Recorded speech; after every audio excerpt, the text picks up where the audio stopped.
It was the start of my second year at university when I finally decided to move out of the dorms and into an apartment. I was tired of the chaos of shared living, the loud neighbors, the constant mess, the feeling of never having any privacy. The idea of having a quiet, peaceful place to call my own felt like a dream. I found a nice 2-bedroom apartment just off campus, and the best part? The rent was affordable and I only had to find one roommate. Simple, right? I posted an ad on a student forum, hoping to find someone like me, quiet, focused, and not into wild parties. A few days later, I got a message from a guy named Mark. He seemed perfect for the place. Quiet, serious about his studies, not looking for any drama. We met for coffee and he seemed a little reserved but nice enough. After talking for a while, I felt comfortable offering him the room. It felt good to have the whole thing sorted out so quickly. The first few weeks were normal. Mark wasn't overly friendly, but that was fine by me. We weren't looking to become best friends. He was more of a loner, keeping to himself, but he was polite. We'd exchange the usual small talk when we bumped into each other, how's class, or heading to the library? But that was about it. I appreciated the peace. After the chaos of dorm life, it was a relief. But then things started to change. Slowly, subtly. It took me a while to even notice, but I began to realize that I hadn't seen Mark around the apartment for a while. At first I thought he was just busy. Maybe he had late-night study sessions or stayed over at a friend's place.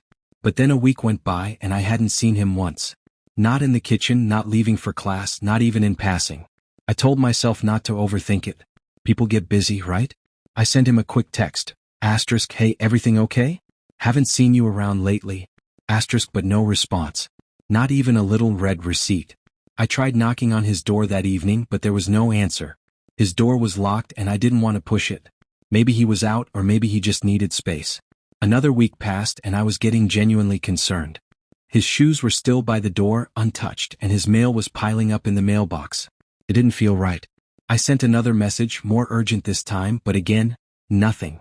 That familiar feeling of anxiety crept in. You know the one?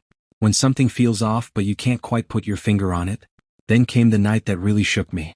I was lying in bed, scrolling through my phone, trying to ignore the gnawing feeling in my stomach when I heard it. A faint thud. It came from Mark's room. My heart stopped. I sat up, holding my breath, listening. Silence. Was it just my imagination? I told myself I was being ridiculous. But then I heard it again, a soft shuffle like someone was moving something. I slowly got up and walked toward his door. Mark? I knocked, feeling my hand tremble slightly. Are you in there? Nothing.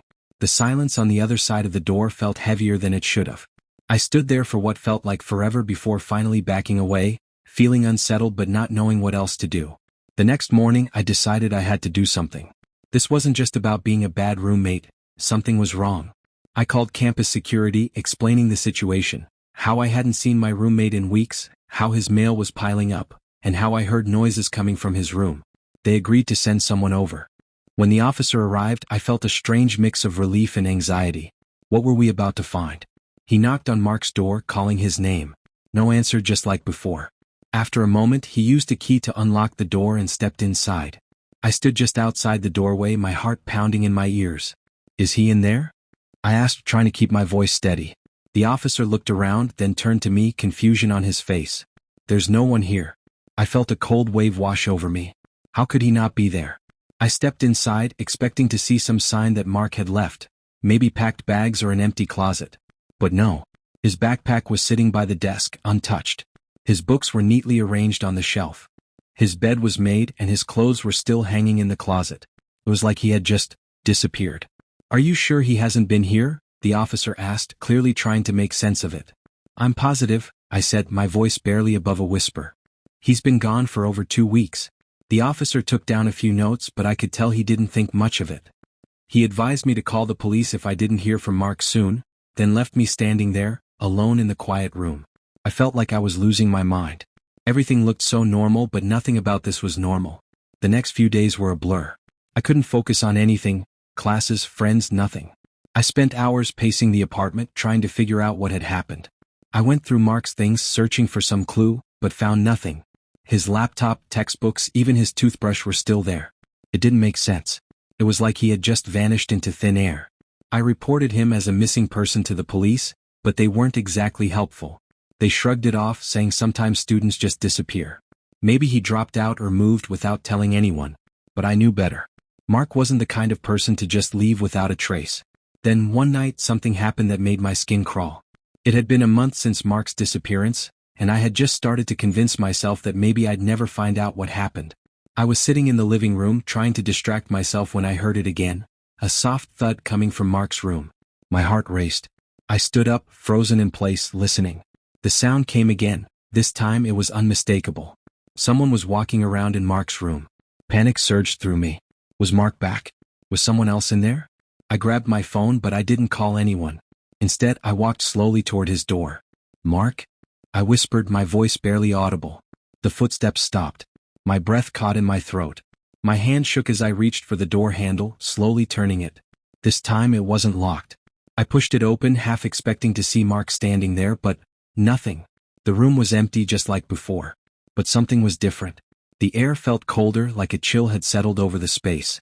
Then, out of the corner of my eye, I saw it. A notebook lying open on Mark's desk. I swear it hadn't been there before. My heart was pounding in my chest as I walked over and looked at the page. Scrawled in shaky handwriting were the words, "I'm still here." A cold sweat broke out on my skin. My mind raced. Was this some kind of sick joke? Had Mark returned? Was he messing with me? I flipped through the rest of the notebook, but every page was blank. Just that one haunting message. I couldn't sleep that night. I couldn't stop thinking about those words, asterisk asterisk, "I'm still here." What did it mean? Was Mark trying to tell me something? The rational part of me wanted to believe it was all just a coincidence, that maybe I had missed the notebook before. But deep down I knew something was wrong. Over the next few weeks, the strange occurrences continued.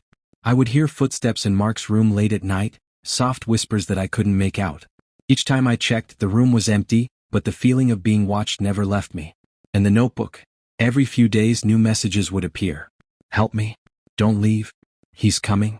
I started to feel like I was losing my grip on reality. I stopped going to classes. I avoided my friends. All I could think about was Mark, where he had gone and why his presence still lingered in the apartment. I spent hours searching for answers, but nothing made sense. Then one night I woke up to the sound of someone breathing. It was faint, but it was there. The rhythmic sound of someone trying to catch their breath, coming from the direction of Mark's room. My body froze in terror. I sat up in bed, listening, my heart racing. The breathing grew louder, more labored. I grabbed my phone and my flashlight and slowly crept toward his door. As soon as I reached for the handle, the breathing stopped. I stood there for a moment, shaking, before finally pushing the door open. The room was empty as always. But this time the notebook was lying on the floor, open to a new page. The message was clear, written in large, messy letters. "It's too late." That was the last straw. I packed up and moved out the next morning. I couldn't stay in that apartment any longer. I never found out what happened to Mark, and the police eventually closed the case. But I know,